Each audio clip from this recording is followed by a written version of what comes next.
Ladies and gentlemen, brother and sister Warlocks, I have a build for you to try out today. I had a handful of people asking about Wavesplitter after the release of my Cold Heart breakdown, and a few of you were curious about my current opinion of Mantle of Battle Harmony, since my rather critical review of the exotic when it first released. And when thinking about these two exotics in tandem, I took a step back and said, you know, I could do something with these. These might be a lot of fun to run together. So I played around with the mods and fragments for a little bit till I got things tuned to my liking, and voila, my Splitting Harmony build was born. So let's put it together. Our two exotics are already established. The weapon, Wavesplitter. A void exotic trace rifle whose damage cycles between 3 tiers as the weapon is fired, as stated in the harmonic laser intrinsic trait. The exotic perk Supercharged Battery will allow for a period of max damage and an automatic reload when collecting an orb of power. A feature somewhat recently added to the perk, Sustained Fire in this mode suppresses targets. For Mantle of Battle Harmony, its intrinsic trait breaks down into 2 facets. First is the energy siphon part, where weapon kills matching your subclass element grant super energy. Part 2 is absorption cells. When your super is full, you gain a temporary kill activated damage boost to weapons matching your subclass element. Given that fact, I bet you can make an educated guess as to which subclass we'll be taking. Voidwalker, a subclass where I've always felt very much at home. For the aspects, I like Feed the Void. Void ability kills grant Devour. Fully refilling your health and refreshed with any subsequent kills. Great for overall survivability, and unlike Chaos Accelerant, it does carry 2 fragment slots. For aspect 2, we'll take Child of the Old Gods. Casting a Rift will spawn a Void Soul. And when you stick one of these Void Souls on an enemy, they have about an 8 meter working radius. Inside that radius, enemies are going to take a small amount of damage over time. Any enemies affected will have a 15% weaken debuff applied to them. And I do like to run this with a Healing Rift, so we'll get melee and grenade energy back while the Void Soul drain is active. For your other ability selections, it's inconsequential.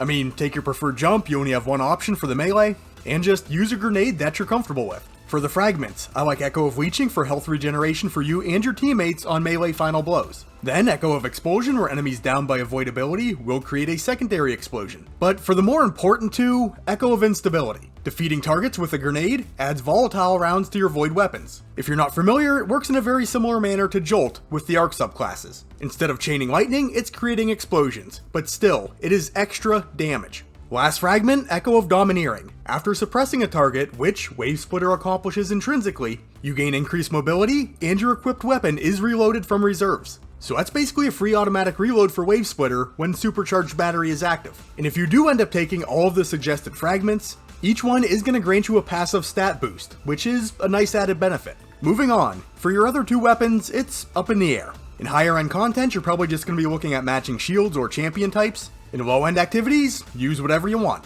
Wavesplitter does cover everything up to mid-range pretty nicely though, so perhaps a long-range primary would work best, but it's your call. For the mods, and I hate getting too specific with these because I know, especially new players, probably don't have access to all of them, but a lot of these are important, if not necessary, for the build. But regardless, I'll start out with the armor piece specific mods. Helmet. Trace Rifle Ammo Finder. Ammo economy for trace rifles can become an issue. Finder bricks do not have as much ammo as standard bricks, but every little bit helps. Harmonic Siphon. This is going to allow Wavesplitter to generate orbs, which fuels the Supercharged Battery. Gloves. I reserve the middle slots for champion mods. If those aren't necessary, just throw something in there that you think will work. Robes. Resistance mods. The dual elemental resist mod that is typically in the seasonal artifact is a good one to default to, but if you know what a certain activity requires, choose accordingly. Boots. I just have room for a single trace rifle scavenger mod. Wavesplitter's the start of the build, we gotta keep it with ammo. On our Warlock bond, the only elementally sensitive general armor mod of the build, Utility Kickstart. Essentially giving a bump to the Rift energy after you use your Rift.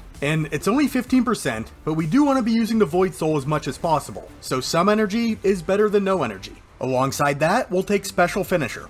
So if you do end up needing rounds for Wavesplitter, you can force feed yourself some. It is going to cost you a third of your super energy, but we are running Mantle of Battle Harmony, which can quickly refill that meter. For the combat mod slot now, we have 3 elemental neutral mods, 1 copy of Elemental Ordnance, a guaranteed elemental well on a grenade kill. We're going to use this to help fuel Font of Might, of which we're running 2 copies. It's going to be a 25% damage increase to our void weapons when picking up a well. And this buff does stack with any other buff. It's an outlier, but it is on a timer. Multiple copies are going to increase that timer, but they do not stack together inherently. To improve the duration, we need a copy of Elemental Time Dilation slotted in. It's a stasis only mod, but the mod is letting us go from 10 seconds to 17 seconds with double Font of Might mods applied. In the final slot, we're putting in Reaping Wellmaker. After using your class ability, your next weapon kill spawns an elemental well, which works out perfect since we are going to be proactive with our Void Soul usage. If you got all that, perfect. If not, I will have a dim link to the build in the video's description.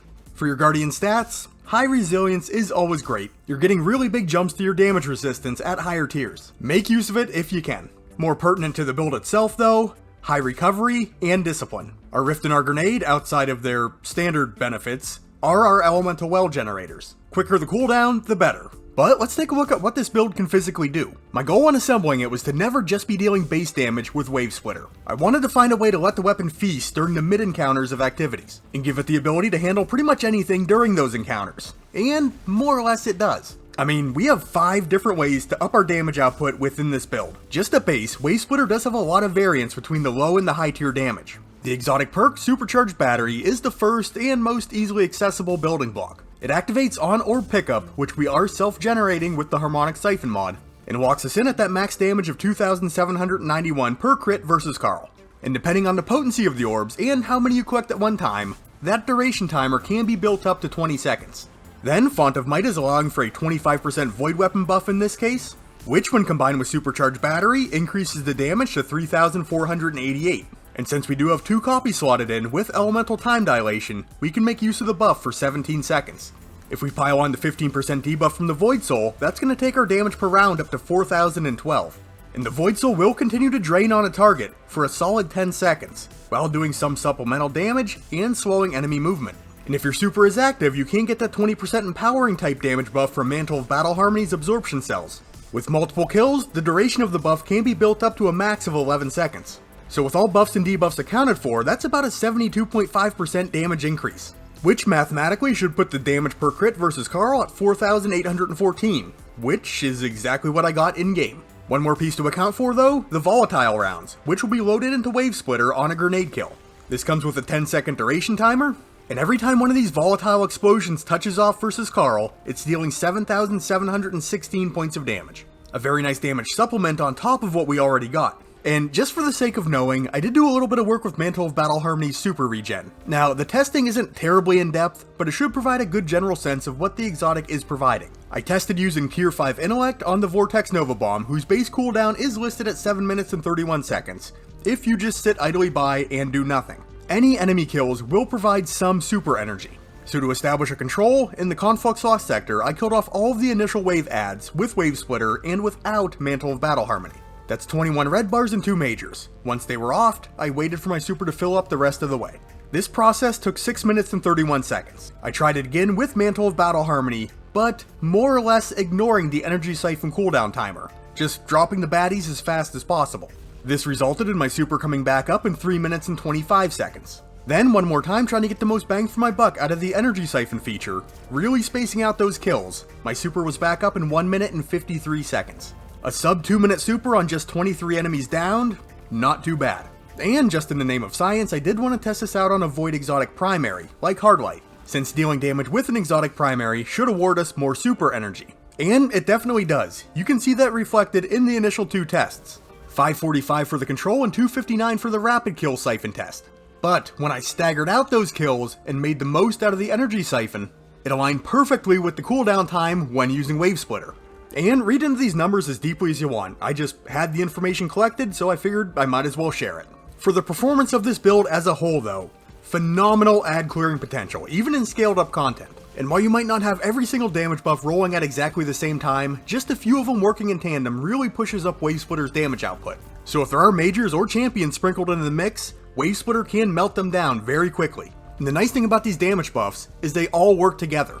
There's no overlap, one doesn't cancel another out. They can all be active and working at the same time, and sometimes they will be. Mainly due to the fact that they are just acquired so naturally. Shoot the baddies with your gun, drop a rift, throw grenades, deploy the Void Soul. That's Combat 101 for a Voidwalker, and each action can carry the reward of a damage buff. It's easy, it doesn't require a shift in playstyle.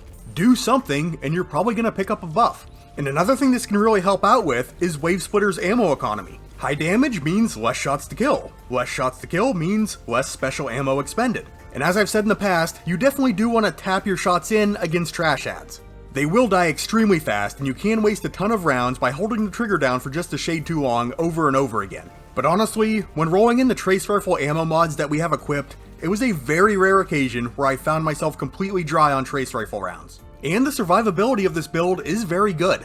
We do have 3 ways of restoring our health: Devour, the Healing Rift, and the Echo of Leeching Fragment. If you're running high resilience with the correct damage mitigation mods on your chest piece, I mean, you're pretty well covered. But also helping out in that respect, the Supercharged Battery's Intrinsic Suppression. This is going to leave adds and majors non-combative for a period of time, so you're also limiting the potential incoming damage during an encounter. Overall, this feels like just a very complete and well-rounded build, and there wasn't much during my testing that the game threw at me that I wasn't able to handle with it. But, I mean, like anything, it does have its flaws. In a true single target damage scenario, the build does come up short. Most of these damage buffs do require kill activation. No adds, no big damage. Now, you will still have your Void Soul for the 15% debuff, which can always be handy, and maybe your teammates can generate you some orbs to fuel your Supercharged Battery, but if you're just staring down one enemy, it's definitely not going to shine like it does in the moment-to-moment gameplay. Then remember the auto-reload on an orb pickup that Wavesplitter is supposed to be getting? That seems to be busted. At least in my experience, I never saw any rounds loaded back into my weapon when picking up an orb. Kind of disappointing. And then endgame level content where champions are present. And it's not that I think this build can't hang in the endgame with the right setup and team synergy, but the lack of anti-champion capabilities might kill it in many cases. We usually only see 1, maybe 2 special weapon champion mods in the artifact every season, which means trace rifle champion mods will come around like once a year. And yeah, while maybe you could find a workaround with your teammates or your kinetic and heavy weapon, it is definitely going to be a limiting facet to this build. As a whole though, I definitely do think this build is worth trying out. For something that I just kind of threw together on a whim, I was pleasantly surprised with how well it performed. But just like with any build that I make, I encourage you to use it as a stepping stone. Treat it more like a concept. Tweak it, change it, make it your own. Heck, maybe try it with Ruinous Effigy. Move over to the Arc subclass and rig something up for Coldheart. Get creative, have fun. That's what's always kept me engaged during the dry spells of Destiny 2. But hey, if you did enjoy the video, like, subscribe, share it with some friends. They are all great ways of supporting the content and the Ironworker Gaming channel. Comment down below if you have anything to add, and follow Ironworker814 on Twitter if you'd like to keep tabs on me over there. And with all that being said, I'd like to thank you for taking the time out of your day to check out this build video. You guys are awesome, and I will catch you on the next one.